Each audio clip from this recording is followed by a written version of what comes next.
नमस्कार सर्व पत्रकार बंधू आणि भगिनी सर्वांचं खूप खूप स्वागत. आत्ता आपल्या जिल्ह्यामध्ये जिल्हा परिषद आणि पंचायत समिती याच्या निवडणूक 2026ची घोषणा झालेली आहे. जसं आपल्याला माहिती असेल त्याच्या थोडक्यात मी कार्यक्रम आपल्याला सांगतो आणि त्याच्यामध्ये जे बाकी गोष्टी आहेत त्याच्यावर पण एक संक्षिप्त टिप्पणी आपल्यासमोर मी मांडतो.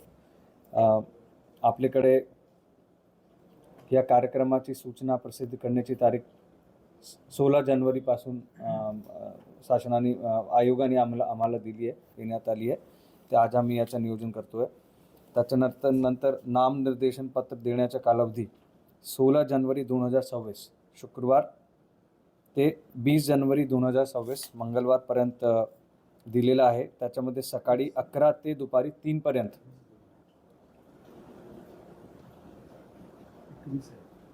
21 जानेवारी बुधवार 21 जानेवारी बुधवार 2026 पर्यंत हे देण्यात आलेलं आहे वेळ.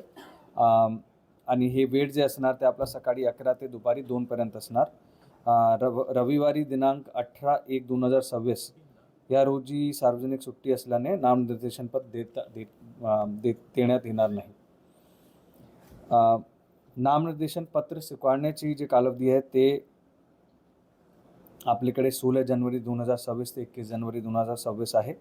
त्याच्यामध्ये 11 ते दुपारी 3 पर्यंतची कालावधी असणार, त्याचा वेळ असणार. आणि रविवार 18/1/2026ला सार्वजनिक सुट्टी असल्यामुळे त्या दिवशी पण नामनिर्देशन पत्र स्वीकारण्यात येणार नाही. नामनिर्देशन पत्रांची छाननी व त्यावर निर्णय देणे हा कालावधी 22 जानेवारी 2026 म्हणजे 21 जानेवारी नामनिर्देशनचा वेळ संपल्यानंतर 22 जानेवारी 2026 गुरुवारी सकाळी 11 वाजेपासून असणार.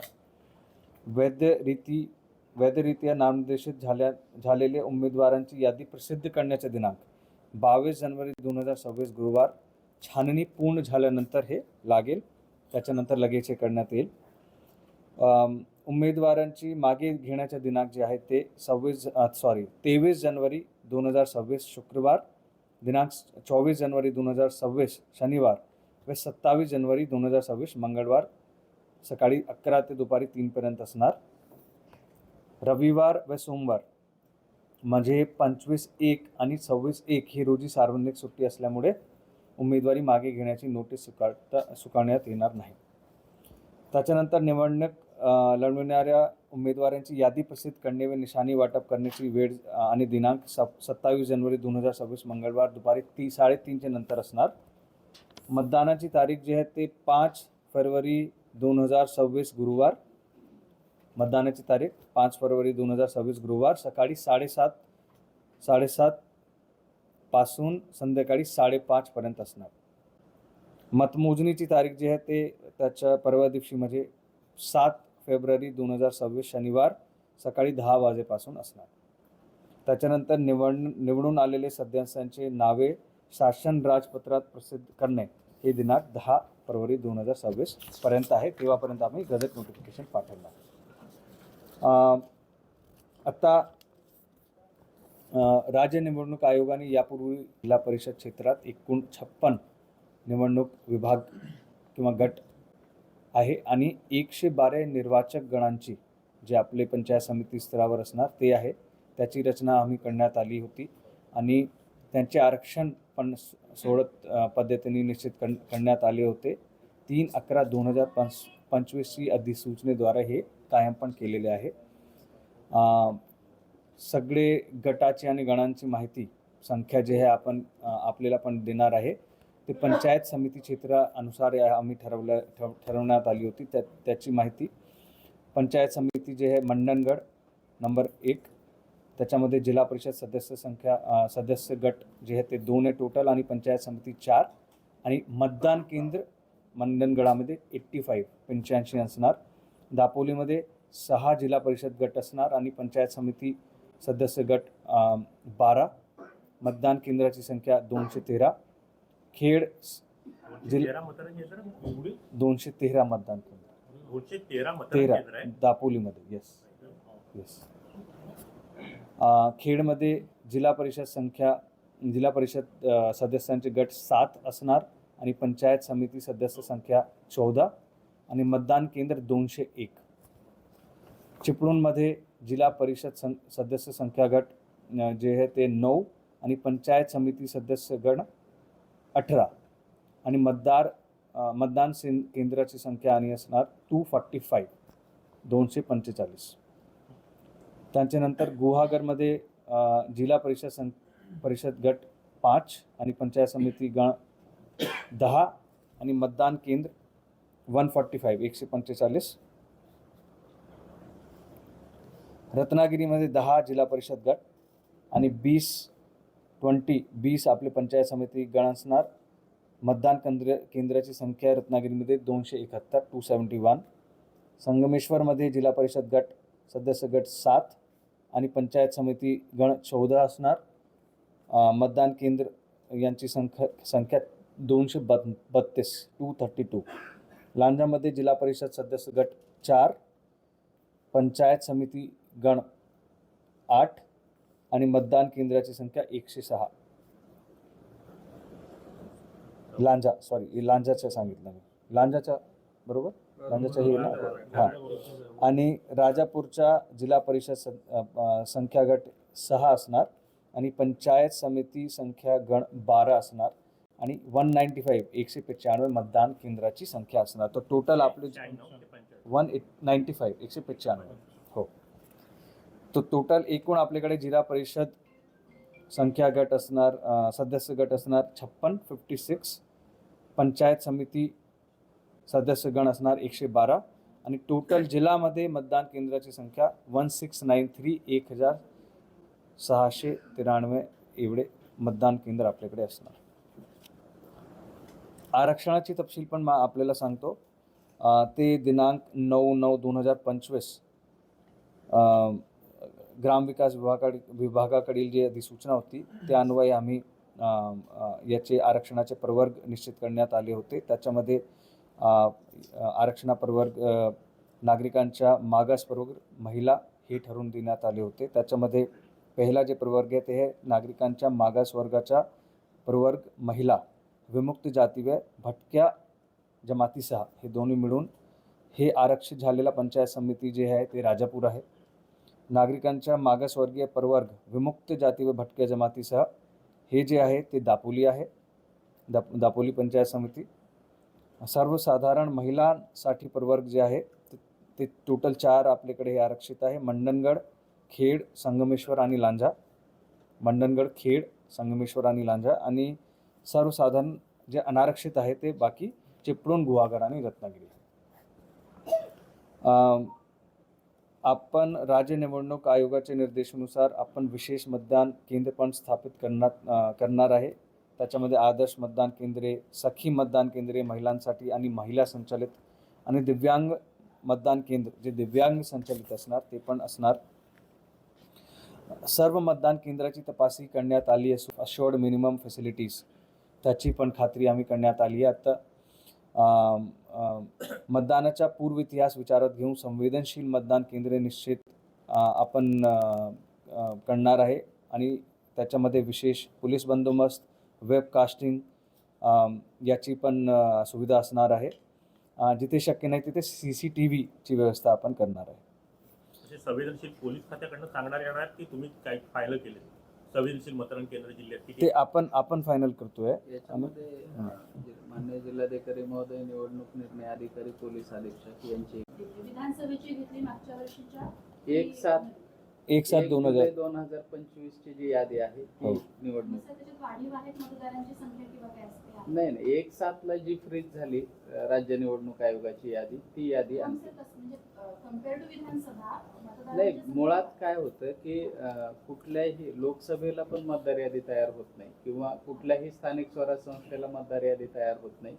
मतदार यादी ही फक्त विधानसभेला तयार होते आणि त्या निवडणुकीच्या पद्धतीनं जी अहर्ता दिनांक आपल्याला निश्चित करून दिलेली असते त्या अहर्ता दिनांकावरची जी मतदार यादी असते ती मतदार संघनिहाय किंवा मतदान केंद्र निहाय फक्त आपण फोडतो.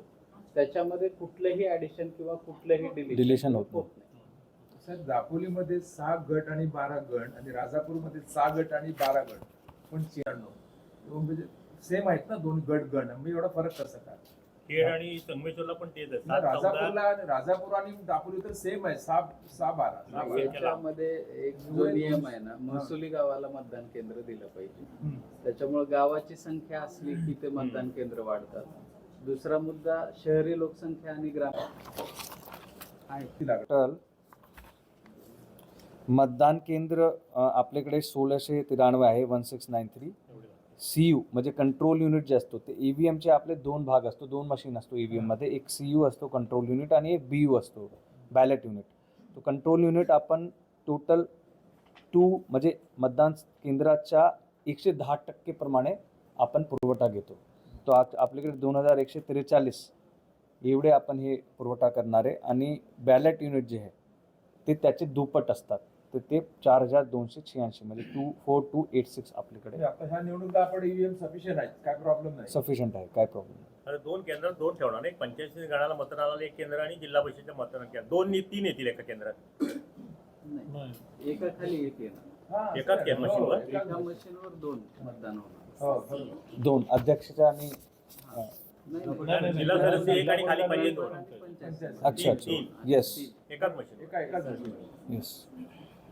सर, सातत्याने दुबार मतदारांबद्दल ऐकायला येत होतं. आपल्याकडे त्याचं काय आहे? हे दुबार मतदान म्हणजे डबल नाव. म्हणजे डबल नावं आहेत किंवा मयत आहेत तरी त्यांची नावं आहेत. नाही आपल्याकडे असं नाही आहे. आपल्याकडे टोटल जे सगळी जे राज्य निवडणूक आयोगाने अधिसूचित जे आपल्याकडे मतदार यादी केली आहे ते आपण 1/7/2025 जसं आम्ही सांगितलं त्याप्रमाणे आणि आम्ही ते पकडली आणि त्याच्याप्रमाणे आपण ते पुढे त्याच्यामध्ये मतदार जे असतात ते मतदान 11,73,000 वर आहेत ना ते.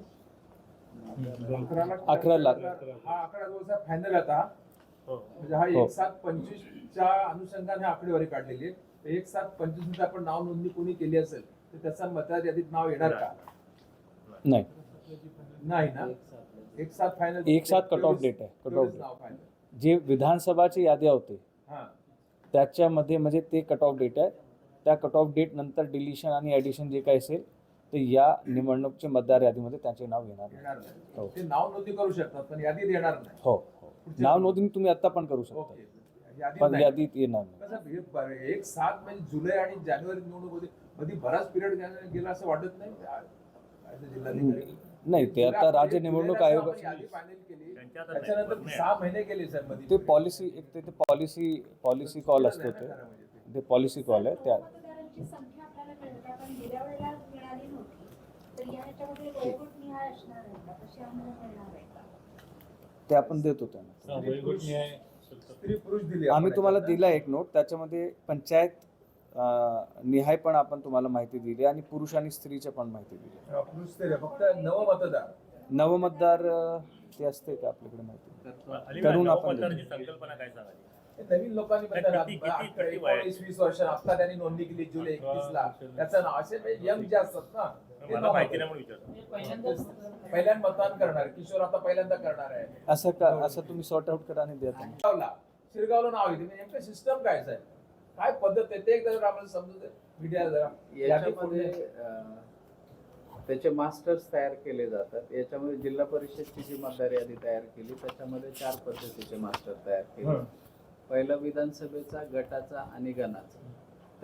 ते भरतेवेळी ते वाढवण्यासाठी आपण वेगवेगळे प्रकारचे प्रयत्न करणार आहे. त्याच्यामध्ये नंबर 1 आपले सगळ्यांचे आपल्याला सहकार लागणार आहे. कारण जेवढी प्रचार प्रसिद्धी आणि लोकांमध्ये जेवढी अवेअरनेस आपण वाढवू शकतो ते वाढवू ते लोक डेफिनेटली बाहेर येऊन मतदान करणार आहे.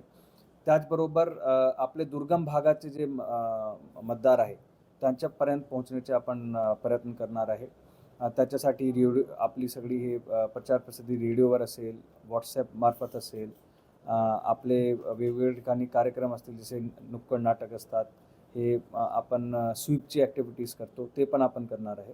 तसे वेगवेगळे प्रचार प्रसिद्धीचे मोहीम घेऊन आपण मॅक्सिमम टू मॅक्सिमम लोकांच्या मतदार संख्या वाढवण्याचे प्रयत्न करतो. आपण मागच्या आकडेवारी तहसीलदार आहे, दापोलीमध्ये उपविभागीय अधिकारी, खेडमध्ये उपविभागीय अधिकारी, चिपळूणमध्ये उपविभागीय अधिकारी, गुहागरमध्ये तहसीलदार गुहागर, रत्नागिरीमध्ये उपविभागीय अधिकारी, संगमेश्वरमध्ये जिल्हा पुनर्वसन अधिकारी आसावरी संसारे, लांजामध्ये तहसीलदार लांजा आणि राजापूरमध्ये उपविभागीय अधिकारी राजापूर. पण का असा बदल करण्याचं का अगोदर जरा इथे आहे ना. हो.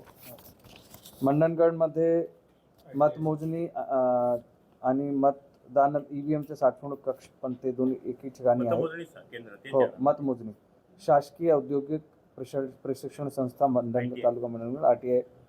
तालुका दापोलीमध्ये सर विश्वेश्वरय्या सभागृह डॉक्टर बाळासाहेब सावंत कोकण कृषी विद्यापीठमध्ये आहे. खेडमध्ये क्रीडा संकुल इमारत जे आहे, तालुका क्रीडा संकुल, त्याच्यामध्ये आहे. चिपळूणमध्ये गुरु दक्षिणा सभागृह, United English medium school Chiplun इथे आहे. गुहागरमध्ये पाटपन्हाळे एज्युकेशन सोसायटी, कला वाणिज्य आणि विज्ञान महाविद्यालय पाटपन्हाळे गुहागर इथे आहे. रत्नागिरीमध्ये डॉक्टर बाबासाहेब आंबेडकर सामाजिक न्याय भवन जे आहे कुवारबागमध्ये. संगमेश्वरमध्ये आठले स्प्रे पित्रे महाविद्यालय देवरुख याचा सभागृह. लांजामध्ये जिल्हा परिषद प्राथमिक शाळा आहे, पूर्णची प्राथमिक शाळा लांजा नंबर 5. आणि राजापूरमध्ये आबासाहेब मराठे आर्ट्स व commerce college हातीविले Rajapur. Times डिजिटलला like करा, सबस्क्राईब करा, शेअर करा आणि बेल आयकॉन दाबायला विसरू नका. पाहत रहा टाइम्स डिजिटल.